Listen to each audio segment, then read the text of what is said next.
कहावत तो बहुत पुरानी है कि दगा किसी का सगा नहीं। तो आ जाइए देखते हैं कि दगा किसी का सगा नहीं होता है, न धनहीन का, न धनवान का, न कमजोर का, न बलवान का, न शैतान का, न इंसान का। दगा किसी का सगा नहीं हुआ। तो आइए देखते हैं, केवल स्वार्थ के बस में आकर के जो प्राणी दूसरे को दगा देते हैं। लिखा है, तुलसीदास ने भी लिखा है कि सोरा नार मुनि और सबई की रीति,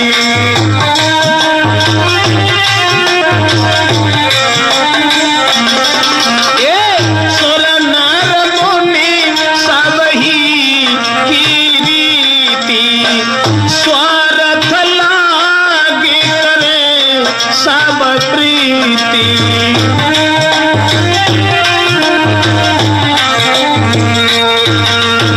तुलसीदास ने भी लिखा है कि सुर नर मुनि सबई की रीति और स्वार्थ लाग करे सब प्रीति।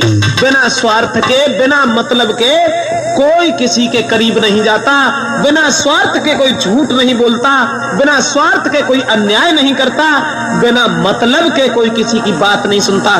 दोस्तों आ जाइए देखते हैं इस कहानी की ओर कि दगा किसी का सगा नहीं है। समझ में सिर्फ मेरे यही आया कि बन करके लोग स्वार्थी अन्याय करते हैं।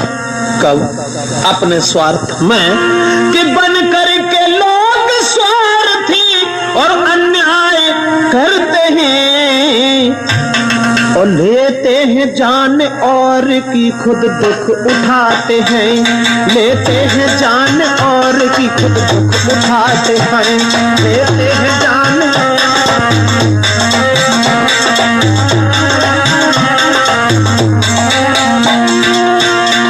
करते हैं जो अन्याय और देते हैं जो दगा। लीला है कुछ भगवान की, होता नहीं सगा। लेते हैं जान और की अपने ही स्वार्थ में, खुद भी उठाते दुख वो अपने ही स्वार्थ में। कमजोर हो बलवान हो, धनहीन या धनवान, भला हो बुरा हो कैसा भी हो इंसान, पर दगा देवता न प्रेम करता किसी से। करता है जो दगा उल्टा लड़ता उसी से। ऐसी ही एक कहानी है, सुनिए जी गौर से। इंसानियत से जियो दगा करो न और से। इंसानियत से जियो दगा करो न और से। आशा लगा के सुख दुख तुझे को देते हैं। लेते हैं जान और की खुद दुख उठाते हैं। लेते हैं जान और की खुद दुख उठाते हैं।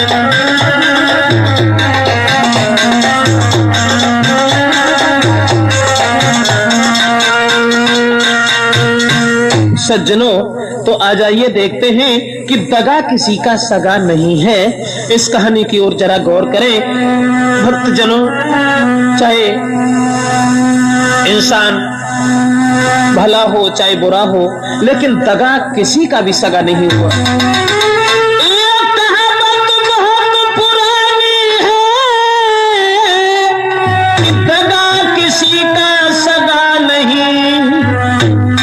और जिन लोगों ने दगा किया वो जग में फूला फला नहीं।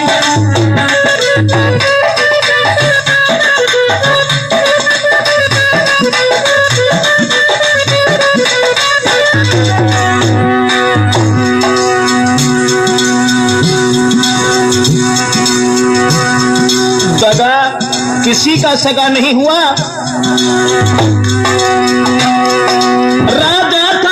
सदाचारी राजा था एक सदाचारी, उसके घर एक ही लड़का था। लेकिन चतुराई नहीं इतनी, बुद्धि में थोड़ा हल्का था।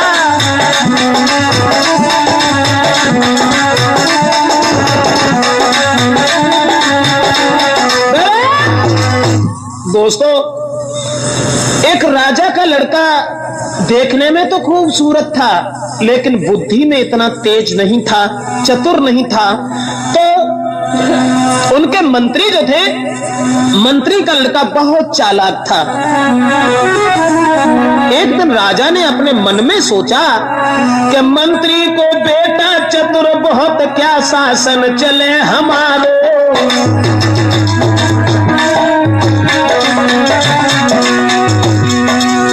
सोचा, राजा ने सोचा मंत्री को बेटा चतुर बहुत, क्या शासन चले हमारो। मेरे मरने के बाद में न होए गो लला को गुजारो।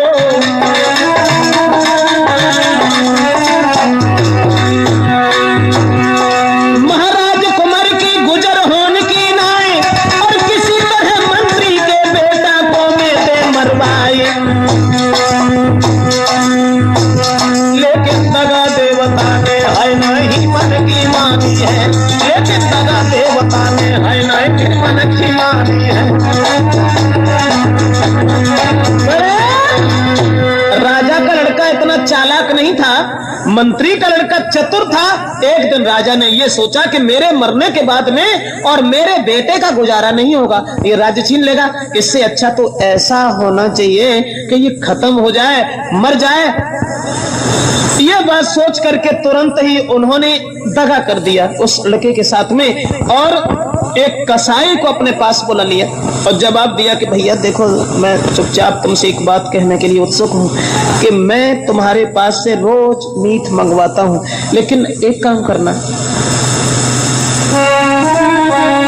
अरे राजा ने कुमत कमाई,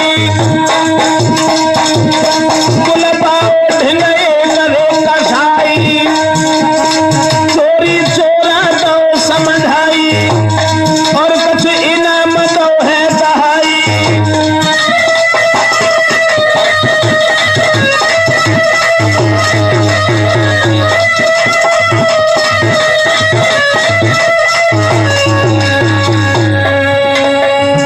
चोरी चोरा पास में बैठा लिया और जवाब दिया भैया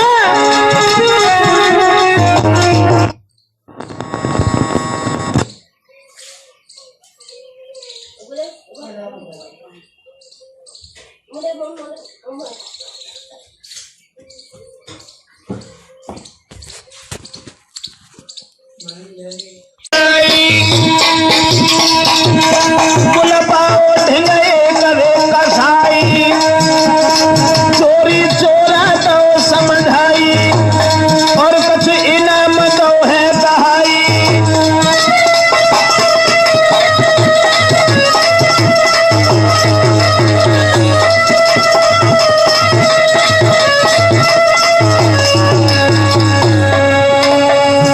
चोरी चोरा पास में बैठा लिया और जवाब दिया भैया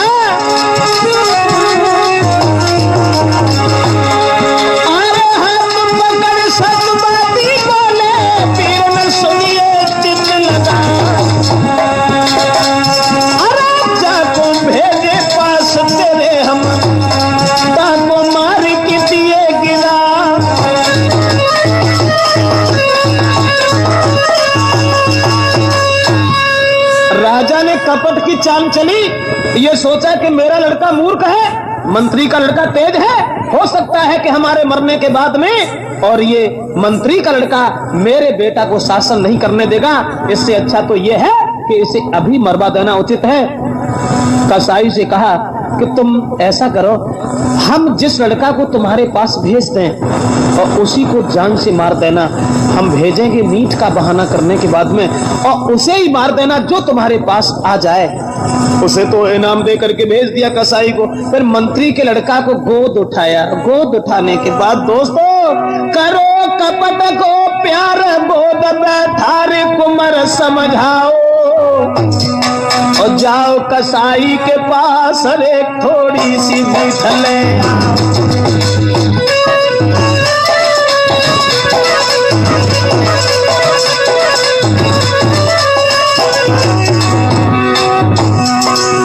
करो कपट को प्यार गोद बैठा रे कुमर समझाओ, गदा समझाओ।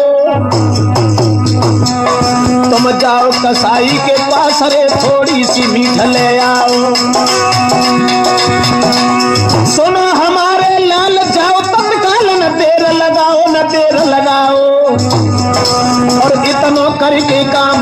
के आओ, इतनो करके काम भाज के आओ, भाज के आओ।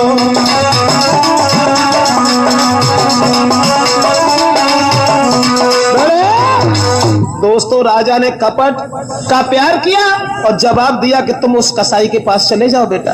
मंत्री के लड़का से कहा और वहां से थोड़ी सी मीट लेकर के मेरे पास आओ।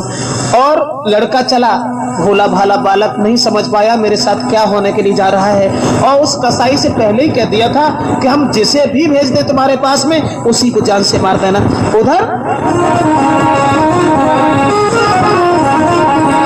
राजा का लड़का खेल खेल रहा था और उधर मंत्री का लड़का राजा के भेजने से जा रहा था, और वो राजा का लड़का जो था वो खेल में हार गया।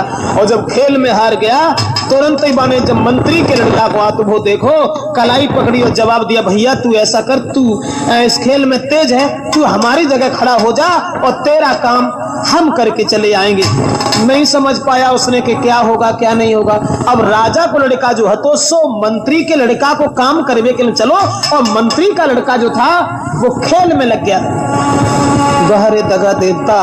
अब राजा का लड़का पहुंचा, कसाई से तो उन्होंने कही दी थी कि जो आए जाए चाई खांद लियो तुम। उतर कमरा में बंदरे के मारी दयो वो बेटा,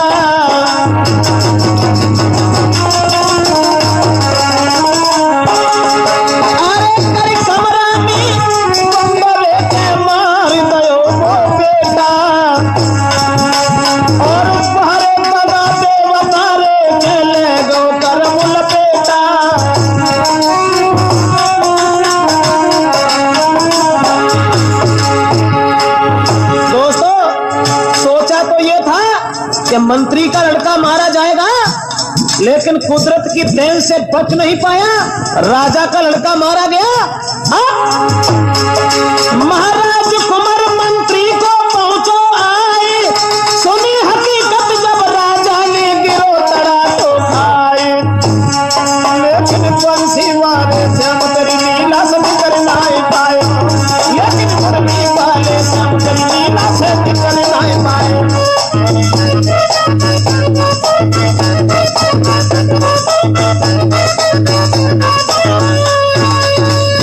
दोस्तों, राजा का लड़का मारा गया, दूसरे के लिए गड्ढा खोदा जिसमें खुद ही गिर पड़ा। अब मंत्री का लड़का जब वापस आ गया, अब ये तो नहीं कह पाए वो कि इसे मैंने ही मरवा दिया, लेकिन दिल के उद्गार सब धूल हो गए। अब तो राजा भोजन करना छोड़ बैठा, सोचने लगा इस कमीन के पीछे मेरा लड़का चला गया तो एक दिन राजा कहे तू नीच बड़ो मक्कार, दो जल्लादन हाथ में दाए दे जान से मारे। बिना कसूर के, बिना गलती के दूसरे दिन जल्लादों के हाथ में दे दिया और जवाब दिया इस अभागे को जाकर के वन में मार दीजिए। जल्लाद लेकर के नौकर को चले हैं उस मंत्री के लड़का को, और वन में जब पहुंचे हैं तो बेटा रोएगा आंसू डारे, कछु नहीं मिले हमें मारने से।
हमें मारने से तुम्हें कुछ नहीं मिलेगा, कुछ नहीं मिलेगा, तुम हमें मत मारो, मुझे छोड़ दीजिए। जल्लादों के हृदय में कुछ दया आ गई दोस्तों, और उस मंत्री के बालक को जिंदा छोड़ दिया। उन दया के दिल में आई और जिंदा छोड़ो भाई।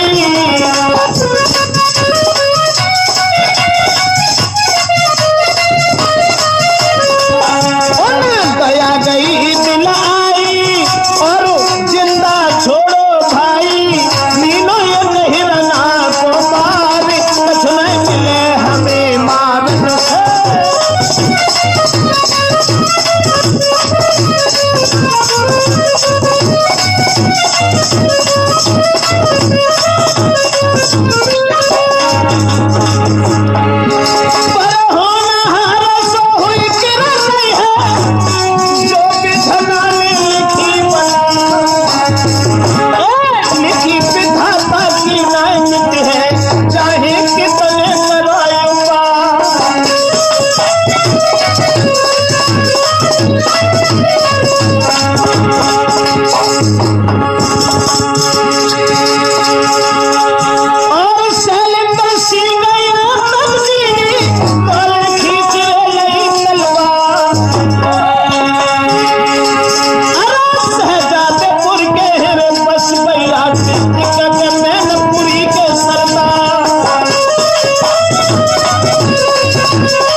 वहीं गौर करें, जिस समय जल्लादों ने उस लड़का को छोड़ दिया और जवाब दिया कि तुम चले जाओ, यहां से भाग जाओ।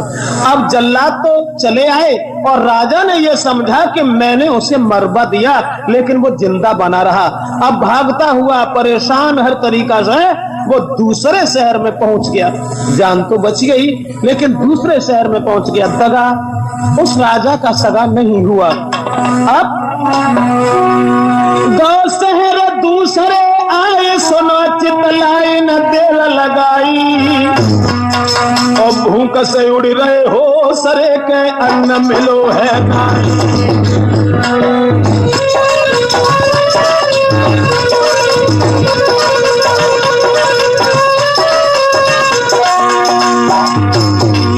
दूसरे शहर में जा पहुंचा, लेकिन भूख से व्याकुल खड़ा नहीं हुआ जा रहा है।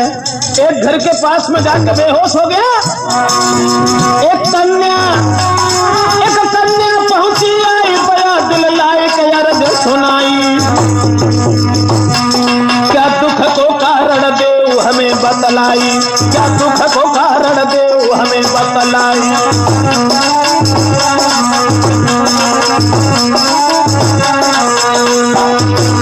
भूख से व्याकुल जब एक घर के सामने बेहोश हो गया, लड़की भाग करके आई और उसे उठा लिया, मुख में पानी डाला और पूछने लगी कारण क्या है, तुम इतने दुखी क्यों हो, क्या हुआ।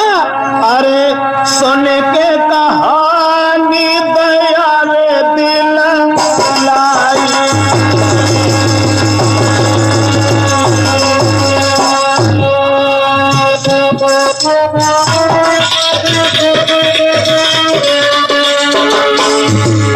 लड़का ने सारी कहानी बताई कि महाराज ने झूठा अंजाम लगा करके जल्लादों के हाथ में हमें दे दिया।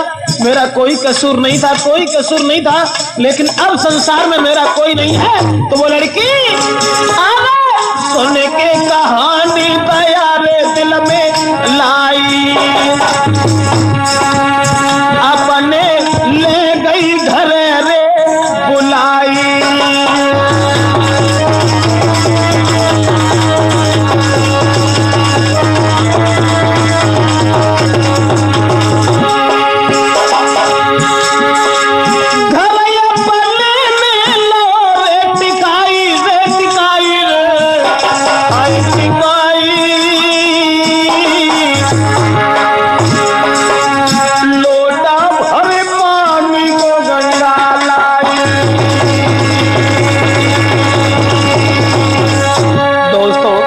लड़की के हृदय में दया आ गई। उसकी कहानी सुनने के बाद में जब लड़का ने यह कहा कि नहीं मेरा कोई बाप है, ना ही मेरी कोई माँ है, अब दुनिया में मेरा कोई सहारा नहीं है, तो लड़की कहने लगी घबराओ नहीं, तुम मेरे साथ चलो। अब लड़का को अपने घर में रख लिया, भोजन करवाती है, उसके बाद में उसके पास बैठती है, कुछ बातें भी करती है, उसका सम्मान करती है। इसे ऐसा प्रतीत न हो कि हम दुख के मारे हुए हैं। अब धीरे धीरे धीरे धीरे बीत गयो कछु समय, लली को प्रेम बड़ो भारी रे लली को। धीरे धीरे धीरे धीरे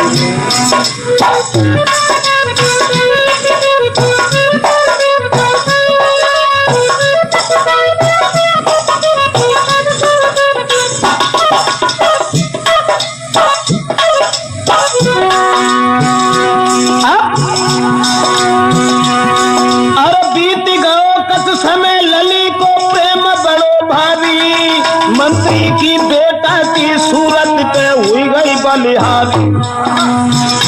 लेकिन लड़की के बाप ने, पिता ने मतो विचारो है रे, पिता ने मतो विचारो है, और देखन में है सुगण स्वरूप दामाद खमारो है। देखने में बहुत खूबसूरत है, अगर लड़की का विवाह इसके साथ हो जाता अच्छा रहता। पुत्र को बाप बताई है और मेरी बेटी के संग में लाला करो सगाई है।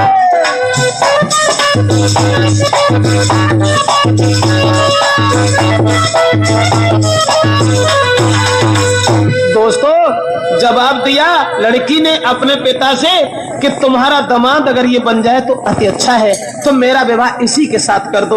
इतने वचन सुनने के बाद में लड़की के बाप ने गौर नहीं की और जवाब दिया, बेटा आदत के तुम बड़ी बढ़िया हो और तुम्हारे राजा ने तुम्हें मार डालने के लिए जल्लादों के हाथ में दे दिया था, अब तुम यहीं रहो और मेरी बेटी के साथ में विवाह कर लो। लेकिन परिणाम ये हुआ श्रोता बंधुओं कि उस मंत्री के लड़का के साथ गरीब बाप ने अपनी बेटी का विवाह कर ही दिया। अब लड़की देखने में बहुत खूबसूरत थी, वो सुंदरता देख के बेटी की और सोचे मिल गई नारी मन की।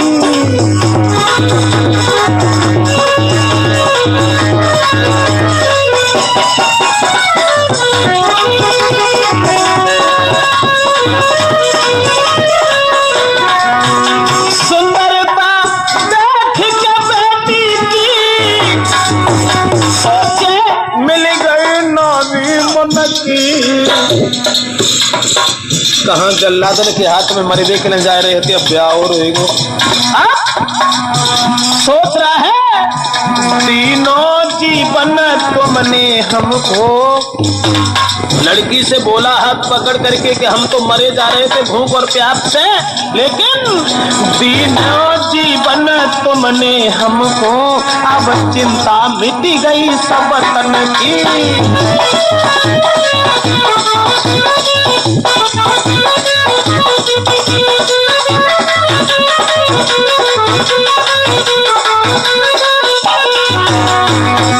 सोच रहा है हृदय में, है शील बंदा मेरी नारी, तुमने अति उपकार किया, मैं डूब रहा था भंवर बीच के बल, तुमने ही पार किया।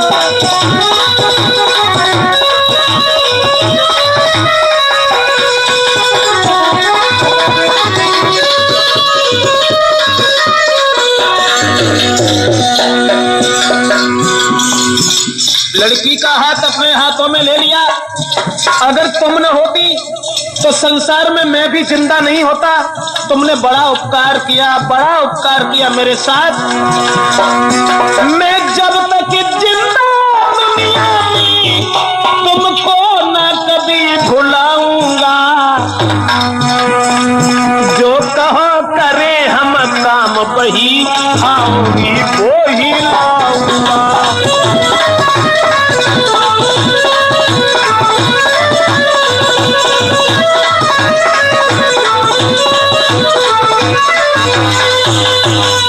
दोस्तों, अब तो जिस समय लड़की के साथ विवाह हो गया तो लड़का कहने लगा कि देखो, अब तो तुम्हारा इतना बड़ा उपकार मेरे ऊपर है, इतना बड़ा एहसान है कि तुमने मेरी जिंदगी बचाई, उसके बाद में मेरे साथ में अपनी सगाई करवाई।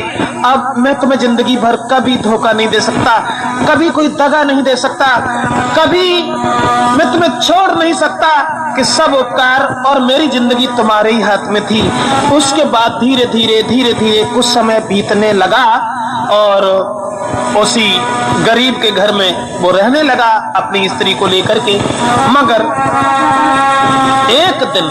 एक दिन गौ राजा के दरबार में क्या मिल जाती मजबूरी।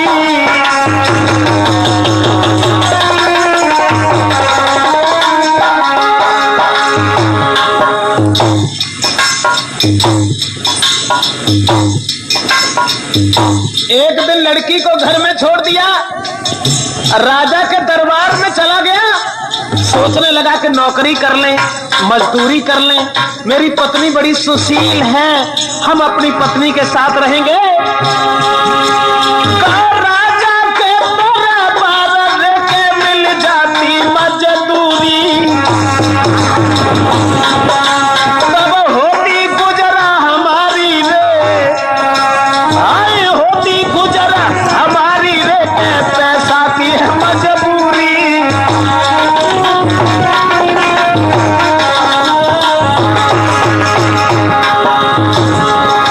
महाराज बैठ गो जाए सभा के बीच,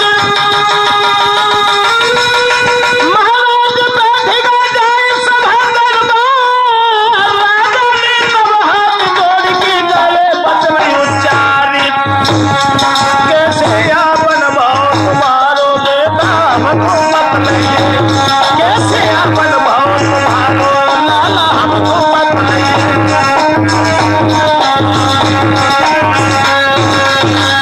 भक्तजनों, राजा के दरबार में एक दिन चला गया, हृदय में विचार किए हैं कि किसी तरीका से हमें यहाँ मजदूरी मिल जाती, नौकरी मिल जाती, जिससे हमारा गुजारा होने लगता। उसके बाद वो धीरे धीरे आगे को बढ़ता चला गया। राजा ने पूछा भी, कहिए कैसे आना हुआ? तो उसने कोई बात नहीं बताई। देखने में खूबसूरत था ही लड़का। अब लौट करके वहां से चला, और जब लौट के वहां से चलो, रास्ता में जाए रहो तो, लेकिन मंत्री का लड़का देखने में खूबसूरत था। उधर राजा की लड़की खड़ी हुई थी कि राजा की राजकुमारी। कहावत तो बहुत पुरानी है कि दगा किसी का सगा नहीं। तो आ जाइए देखते हैं कि दगा किसी का सगा नहीं होता है, न धनहीन का, न धनवान का, न कमजोर का, न बलवान का, न शैतान का, न इंसान का। दगा किसी का सगा नहीं हुआ। तो आइए देखते हैं, केवल स्वार्थ के बस में आकर के जो प्राणी दूसरे को दगा देते हैं। लिखा है, तुलसीदास ने भी लिखा है कि सुर नर मुनि और सबई की रीति,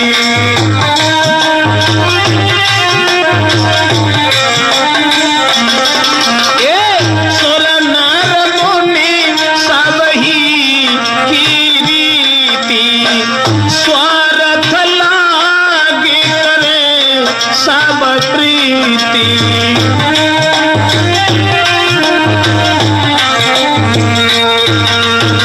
तुलसीदास ने भी लिखा है कि सुर नर मुनि सबई की रीति, और स्वार्थ लाग करे सब प्रीति। बिना स्वार्थ के, बिना मतलब के कोई किसी के करीब नहीं जाता, बिना स्वार्थ के कोई झूठ नहीं बोलता, बिना स्वार्थ के कोई अन्याय नहीं करता, बिना मतलब के कोई किसी की बात नहीं सुनता। दोस्तों आ जाइए देखते हैं इस कहानी की ओर कि दगा किसी का सगा नहीं है। समझ में सिर्फ मेरे यही आया कि बन करके लोग स्वार्थी अन्याय करते हैं। कब? अपने स्वार्थ में, कि बन करके लोग स्वार्थी और अन्याय करते हैं और लेते हैं जान और की खुद दुख उठाते हैं, लेते हैं जान और की खुद दुख उठाते हैं, लेते हैं जान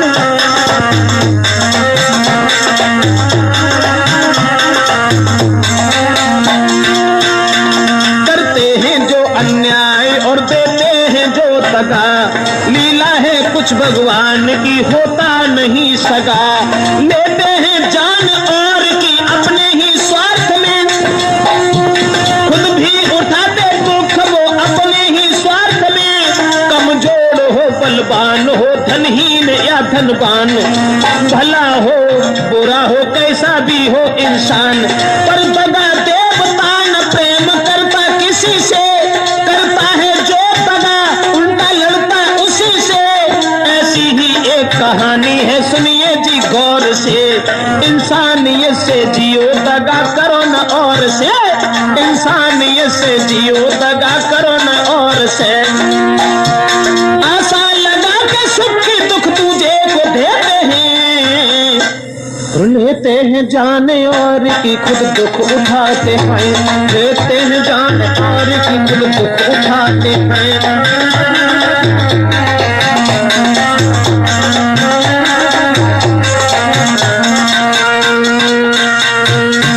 सज्जनों तो आ जाइए देखते हैं कि दगा किसी का सगा नहीं है। इस कहानी की ओर जरा गौर करें भक्तजनों। चाहे इंसान भला हो चाहे बुरा हो, लेकिन दगा किसी का भी सगा नहीं हुआ।